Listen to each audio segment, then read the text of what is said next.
Ya, assalamualaikum warahmatullahi wabarakatuh. Kita coba mengulang kembali materi statistik yang pada minggu lalu kita pelajari. Karena saya agak takut jangan-jangan ada sebagian mahasiswa yang tidak membaca buku yang referensi yang saya berikan gitu ya. Tapi semoga saja semuanya sudah membaca gitu. Jadi materi kali ini hanya digunakan untuk memperjelas apa yang sudah kalian baca di dalam buku yang saya berikan. Oke, jadi tidak semua bagian buku akan saya jelaskan karena nanti akan panjang sekali. Kemudian filenya juga akan besar. Pokoknya merepotkan kalau semua yang ada di buku saya jelaskan di sini. Saya menjelaskan beberapa bagian penting yang perlu dipahami. Bagian penting ini adalah menjadi dasar sebelum nanti kita masuk ke materi-materi sebelumnya yang mungkin akan lebih rumit, mungkin akan lebih butuh pemikiran ya untuk memahami materi-materi berikutnya gitu. Oke, beberapa hal penting yang perlu Anda semua perhatikan dalam mata pelajaran statistik adalah yang paling pertama adalah mengapa Anda harus belajar statistik.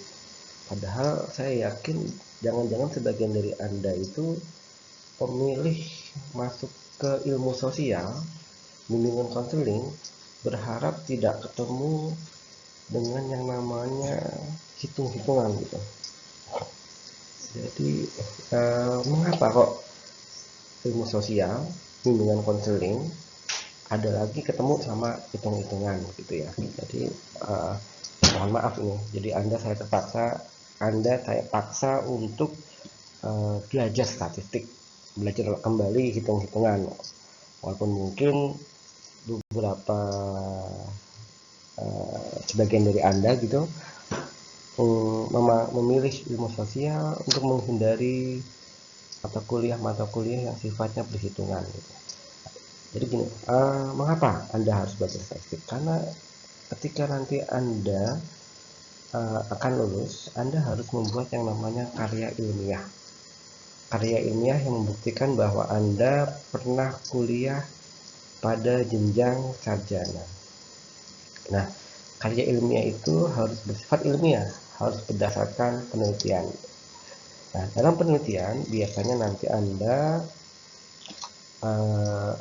akan mendapatkan data yang disebut sebagai data penelitian. Dan beberapa penelitian itu modelnya ada yang kualitatif dan kuantitatif gitu. Dan ketika Anda memilih sebuah penelitian, kemudian yang dimana datanya berupa angka, maka Anda telah memilih penelitian yang bersifat kuantitatif. Nah, ketika Anda menggunakan model penelitian yang kuantitatif ini, maka mau nggak mau angka yang Anda dapatkan, data yang Anda dapatkan berupa angka itu Anda harus olah sedemikian rupa agar data itu bisa dimaknai. Apa artinya angka-angka itu gitu.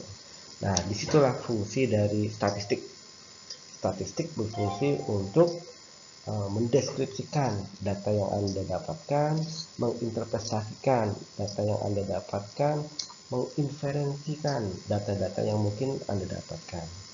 Nah, fungsi statistik itu menjelaskan dari data yang Anda dapatkan, intinya begitu. Jadi Anda punya dapat sekian ribuan data, ini maksudnya apa sih? Nah, statistik itu digunakan untuk menjelaskan maksud dari data-data yang Anda dapatkan dari penelitian.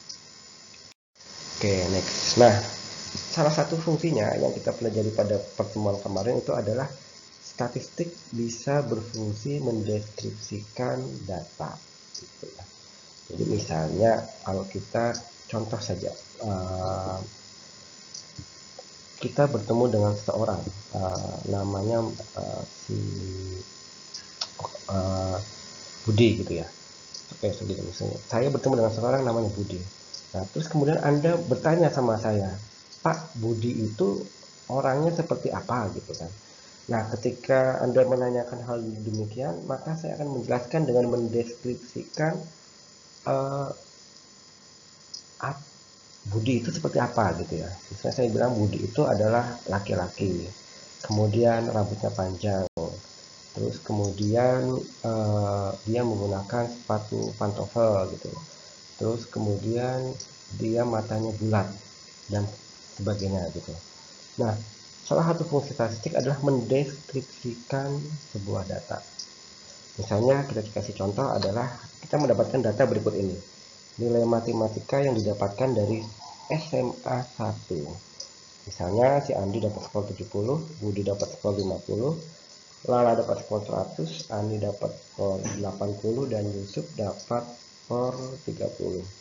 Lalu ketika ditanya sama orang, Pak, kira-kira data nilai matematika anak SMA 1 berapa sih Pak? Bisa nggak dideskripsikan? Nah, kalau kita mendapatkan pertanyaan demikian, maka kita tidak bisa menjawab. Oh, bisa Pak. Tidak bisa menjawab dengan seperti ini misalnya. Bisa Pak, si Andi itu 70, Budi itu 50, Lala itu 100, Ani itu 80, Yusuf itu 30. Tidak. Cara mendeskripsikannya tidak demikian. Tapi kita membutuhkan satu skor yang mewakili skor dari SMA 1 gitu. Kalau 70 itu adalah skornya Andi, bukan skor SMA 1. Nilai matematika SMA 1 berapa? 50. Oh, bukan. 50 itu adalah skornya Budi, bukan skornya matematika SMA 1. Skornya SMA nilai matematika SMA 1 berapa? 80. Oh, bukan juga. Itu adalah nilainya si Ani misalnya gitu. Jadi kita butuh satu skor dari sekian skor ini yang mampu mendeskripsikan nilai matematika SMA 1 itu bagaimana sih gitu ya. Oke, mudah-mudahan Anda paham ya dari penjelasan yang sudah saya sampaikan sebelumnya. Nah, ini dia data mentahnya kalau kita masukkan dalam tabulasi begini. Ini data skor matematika di SMA 1. Kita perlu tahu nih satu skor yang merepresentasikan di skor matematika dari SMA 1 itu berapa. Tentunya bukan 70, bukan 50, bukan 100, bukan 80, atau bukan 20. Karena skor 70, 50, dan sebagainya itu adalah skor individual dari anggota dalam kelompok ini gitu ya. Bukan skor yang mewakili SMA 1. Nah, kita butuh satu skor. Misalnya kita cari rata-ratanya, dapatlah satu skor, rata-ratanya itu adalah 64. Maka ketika ditanya, Pak, gimana ya skor matematika SMA 1? Oh iya, rata-ratanya adalah 64. Atau misalnya kita juga bisa menggunakan median sebagai satu skor yang bisa mendeskripsikan tentang skor matematika di SMA 1. Pak, berapa ya skor matematika di SMA 1? Oh iya, mediannya adalah 70. Nah, jadi mean, median, dan sebagainya nanti inilah yang disebut dengan namanya statistik. Fungsinya adalah tadi salah satunya adalah kalau yang di sini adalah mendeskripsikan dari data yang kita dapatkan di lapangan. Oke. Nah, statistik nanti ada banyak ya, dibagi menjadi beberapa bagian. Ada statistik deskriptif, statistik inferensial, dan sebagainya. Anda bisa baca di buku yang saya berikan. Di situ ada penjelasan lengkap. Di situ juga ada penjelasan lengkap terkait jenis-jenis data. Nah, nanti kalau datanya itu jenisnya berbeda, maka perwakilan nilai statistiknya juga berbeda. Misalnya nanti data itu misalnya ada yang data nominal, ada data interval, ada data rasio, ada data nominal, interval, rasio, ordinal misalnya gitu. Nah, itu skor statistiknya juga mungkin nanti akan berbeda-beda. Anda bisa baca lebih lanjut di buku yang saya berikan gitu. Nah, saya akan menjelaskan terkait tentang fungsi statistik. Yang pertama itu adalah mendeskripsikan data, makanya disebut dengan statistik deskriptif. Dan itu juga tidak saya jelaskan semua. Saya jelaskan bagian-bagian statistik deskriptif yang penting saja, yang mungkin nanti akan kita gunakan dalam perhitungan-perhitungan selanjutnya gitu. Nah, yang pertama itu adalah tendensi sentral. Tendensi sentral adalah kecenderungan nilai tengah. Jadi kita bisa meresum data dengan melihat tendensi sentralnya dari data tersebut. Nah, tendensi sentral itu contohnya ada 3 misalnya ya. Ada rata, mean, kemudian ada median, lalu yang ketiga ada modus. Lalu yang berikutnya, kita juga bisa mendeskripsikan data dengan melihat variasinya, variasi skor. Nah, contoh dari variasi skor dapat dilihat dari nilai variance dan standar deviasi. Variance ini contoh perhitungannya ya. Kalau variance kita bisa lihat variance itu kan melambangkan seberapa skor itu bervariasi ya. Seberapa skor itu bervariasi. Jadi kalau kita lihat dari contoh yang di sebelumnya gitu, dari skor yang kita dapat dari SMA 1 itu ada skor 70, 50, 180, 20, maka cara menghitung variannya itu adalah kita cari dulu berapa nilai ratanya. Setelah kita dapat nilai rata, itu ratanya 64, maka kita lihat untuk melihat variasi, apakah bagaimana variasi skornya, itu kita lihat selisih masing-masing skor terhadap ratanya. Misalnya skor pertama 70 dengan 64 selisihnya 6. Terus 50 dengan 64 kemudian selisihnya 14 dan seterusnya sampai min 44 gitu. Nah, ini kalau Anda jumlah selisih skor ini jumlahnya 0 kalau salah ya, 0 ya. Nah, terus kemudian setelah Anda dapatkan selisih skor, terus kemudian Anda kuadratkan selisih skor yang Anda dapat. 6 Anda kuadratkan menjadi 36, 14 minus 14 Anda kuadratkan jadi 196 dan seterusnya. Nah, inilah mengapa skor varian dan standar deviasi itu tidak mungkin minus. Jadi kalau ada skornya minus itu otomatis salah, auto salah itu udah. Makanya ketika kemarin ada beberapa bagian yang mengumpulkan tugas, nilai variasinya kok minus, standar deviasinya kok minus, maka sudah tidak perlu dihitung-hitung, itu sudah auto salah gitu. Jadi ingat, skor varian, skor standar deviasi itu tidak ada skor negatif. Kalau skornya negatif, maka bisa dipastikan Anda salah menghitung. Nah, coba kita lihat. Setelah kita kuadratkan selisih skornya, kita jumlah 36 ditambah 196 ditambah 256, totalnya kita dapatkan 3720. Nah, setelah kita dapatkan skor kuadrat totalnya, maka kita bagi 3720 ini dengan jumlah sampelnya, jumlah datanya berapa di sini. Kalau ini kan kita 5 ya. Nah, kalau dibagi 5, jumlahnya itu adalah 344. Nah, tetapi di dalam statistik itu ada yang namanya populasi dengan sampel. Coba Anda baca di buku, bedanya populasi dan sampel itu apa itu. Nah, kalau Anda membagi 3720 dengan jumlah N-nya, jumlah datanya ini 5 buah ini, dapatkan 744, maka ini dinamakan varian populasi, di mana kuadrat total selisih skornya itu dibagi jumlah N. Nah, tetapi kalau Anda membagi 3720 ini dengan cara ini kan jumlah N-nya 5, Anda kurangi 1, derajat kebebasan itu namanya dB itu derajat kebebasan. Itu adalah N, jumlah data diambil 1. Kita nanti bahas saja tentang derajat kebebasan, agak sedikit rumit ya untuk menjelaskan apa itu derajat kebebasan. Oke, jadi kalau Anda membaginya dengan N-1 dibagi dengan dB, derajat kebebasan itu, maka Anda dapatkan 930. Nah, skor yang 930 ini dinamakan varian sampel gitu. Nah, jadi itu bedanya kalau seandainya tadi pas saat pengumpulan tugas ada yang membagi dengan jumlah 5, itu adalah dia menggunakan rumus varian populasi. Tapi kalau ada yang membaginya dengan N-1, maka dia menghitung varian sampel. Karena kemarin pas saya berikan soalnya tidak didetailkan apakah varian populasi atau varian sampel, maka kedua hal tersebut dianggap benar gitu ya.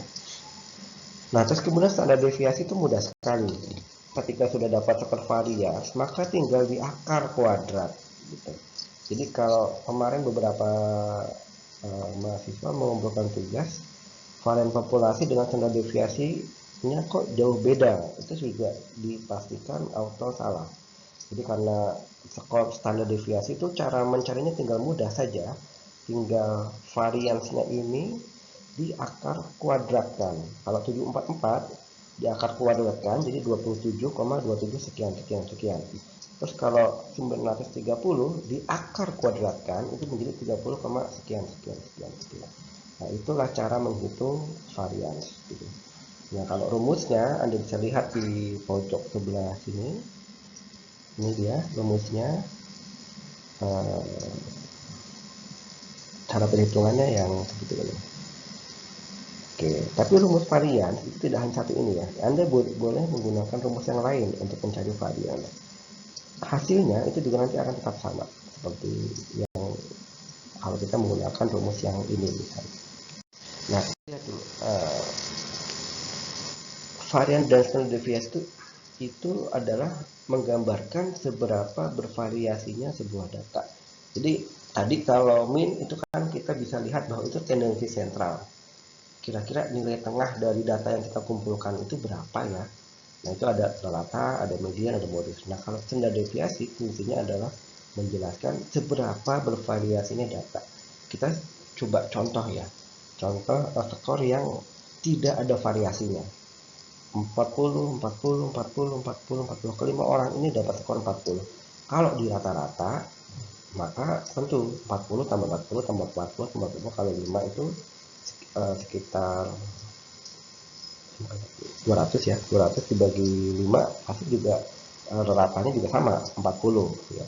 Nah, kalau dihitung selisih skornya 40 dan 40 ya 0. Semuanya 0. Kemudian kalau dikuadrat selisih skornya dikuadratkan itu juga hasilnya 0. Dihitung-hitung pun hasilnya sama dengan 0 gitu. 0 dibagi 5 0. 0 dibagi 4 ya 0 juga gitu. 0 di akar kuadratkan 0. 0 di akar kuadratkan ya 0 juga. Jadi artinya ini nggak ada variasinya di datanya 40 semua. Maka skornya 0 gitu ya. Ini contoh saja, contoh ekstrim untuk menjelaskan bahwa yang namanya varian, standar deviasi itu fungsinya untuk menggambarkan seberapa data itu bervariasi. Nah, ini rumus lain yang dapat digunakan untuk menghitung varian. Anda bisa dapat baca di buku yang saya berikan, itu atau Anda bisa mencari di referensi internet gitu ya. Oke, terima kasih.